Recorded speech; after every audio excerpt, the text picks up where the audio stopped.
जय श्री राम जी की। हमारे वेदों में, उपनिषद में, पुराणों में ऐसे ऐसे साधन भरे हुए हैं जिनका उपयोग करके हम अपने जीवन को सुख और आनंद से भर सकते हैं।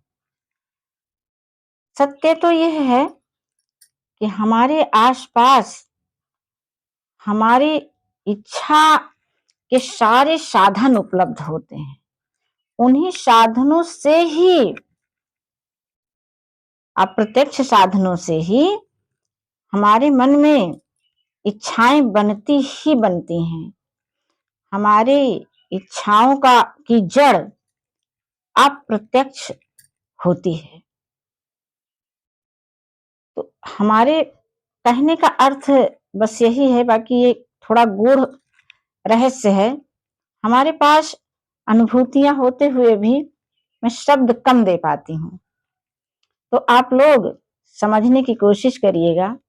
बाकी मैं अपनी पूरी ताकत लगा रही हूँ, पूरा प्रयास कर रही हूँ कि अपने मन की बात मैं आप सब लोगों तक पहुंचा सकूं। तो देखिए, कहने का अर्थ यह है कि हमारे मन में जो इच्छा उठ रही है उसकी जड़ जो है इस अप्रत्यक्ष में फैली हुई है। इच्छा उठने का मतलब है कि वह वस्तु यहाँ पर है और हम उस पर अपने मन को एकाग्र कर दें तो वह हमें मिल जाएगी। तो ऐसे तमाम साधन हैं जिनको हम लोग जाने और प्रयोग करें। इन सभी साधनों के संदर्भ में ब्रह्मवादिनी गार्गी की कहानी नहीं बल्कि उनके याज्ञवल्क्य के संवाद जो हुए थे उस संदर्भ में कुछ चर्चा मैं कर रही हूँ। चर्चा सिर्फ इसलिए कर रही हूँ कि आजकल की जो भी लड़कियां हैं, मैं लड़कियां नहीं कह पाती, मैं उन्हें जो है हमेशा वे मुझको राजकुमारी ही दिखती हैं। सारी राजकुमारियों के लिए ये कहानी है। तो ध्यान दीजिए कि ब्रह्मवादिनी गार्गी का जो संवाद था याज्ञवल्क्य, कैसे एक स्त्री अपने आप को इतना महान बनाती है, या यूं कहिए कि वो स्वयं महान होती ही हैं स्त्रियां। उन्हें अपनी शक्ति का अंदाजा तो हो। तो देखिए क्या है कि समय समय पर राजा जनक जी जो है विद्वानों की सभा बुलाते थे शास्त्रार्थ करने के लिए, सत्य की खोज करने के लिए। एक बार ऐसे ही उन्होंने एक सभा का आयोजन किया और शर्त उसमें रखी कि जो इस बार शास्त्रार्थ में विजयी होगा उसको मैं 1000 गायें दान में दूंगा और उन गायों के सींगों में 10, 20, 50 जो भी सोने, उसमें बताया गया कि सोने मढ़े हुए हैं। अब ऐसे गायों को प्राप्त करने के लिए वहां पर सभी विद्वान पहुंचे राजा जनक की सभा में। लेकिन बात यह हुई कि कौन तय करे, कौन कहे कैसे कि मैं सबसे अधिक विद्वान हूं। तो काफी देर ऐसे बैठे रहने के बाद फिर याज्ञवल्क्य ने एक शब्द कहा अपने शिष्यों से कि इन सारी गायों को खोलिए और मेरे आश्रम में पहुंचा दीजिए। इतना सुनना था कि सारे विद्वानों ने कहा कि ऐसे कैसे गाय आप ले जा सकते हैं, क्या आप सबसे बड़े विद्वान हैं? तो उन्होंने बड़े ही विनय पूर्वक हाथ जोड़ करके कहा कि नहीं, मैं कोई विद्वान नहीं हूं। मैं विद्वान होने के नाते नहीं ले जा रहा हूं ये गायें। मेरे आश्रम में गायों की आवश्यकता है, इसलिए मैं ले जा रहा हूं। देखिए अपनी बात को उन्होंने कैसे कितने अच्छे ढंग से रखा सबके सामने। और जबकि वास्तविकता ये है कि वे तो ब्रह्मज्ञानी थे ही, उसके बाद भी कह रहे हैं मुझे कुछ नहीं आता है, कोई शास्त्रार्थ नहीं आता है, मुझे तो गायों की जरूरत है, मैं इसीलिए इनको ले जा रहा हूँ। फिर क्या हुआ, सभी विद्वानों ने कहा नहीं, आप ऐसे नहीं ले जा सकते, पहले शास्त्रार्थ करिए। तो सबने अपने अपने सवाल रखे, सवाल पूछे, सारे सवालों के जवाब याज्ञवल्क्य देते गए।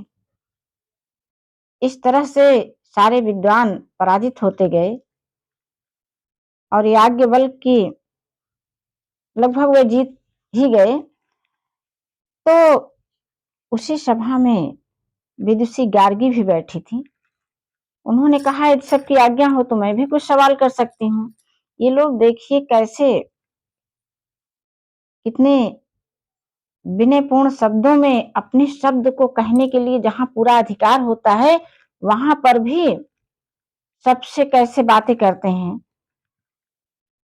क्योंकि ये लोग व्यक्ति विशेष से नहीं बात करते, ये ब्रह्म ज्ञानी होने के नाते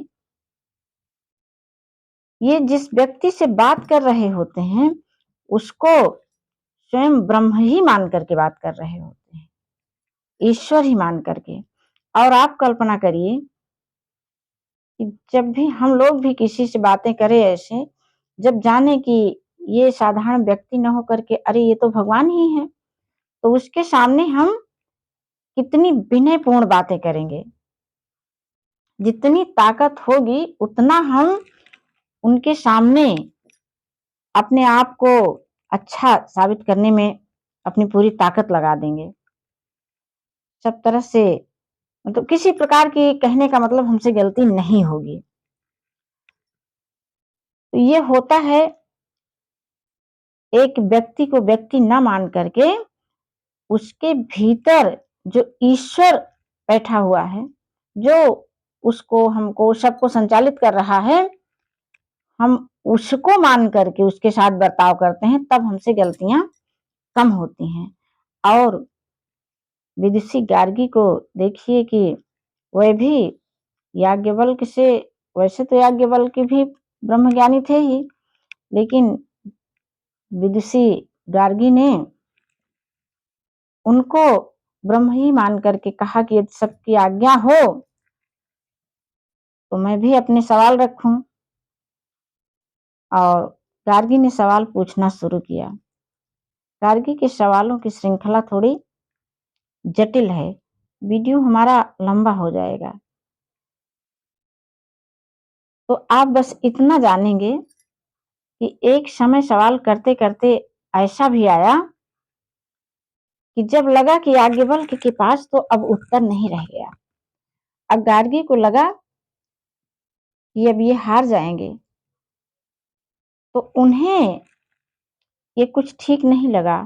वे नहीं चाहती थी याज्ञवल्क्य जैसे विद्वान वो मेरे द्वारा पराजित किए जाएं। और इसी जगह पर वे रुक गईं और रुक करके उन्होंने कहा कि आज की सभा के सबसे बड़े विद्वान महर्षि याज्ञवल्क्य हैं, स्वयं ही घोषित कर दिया।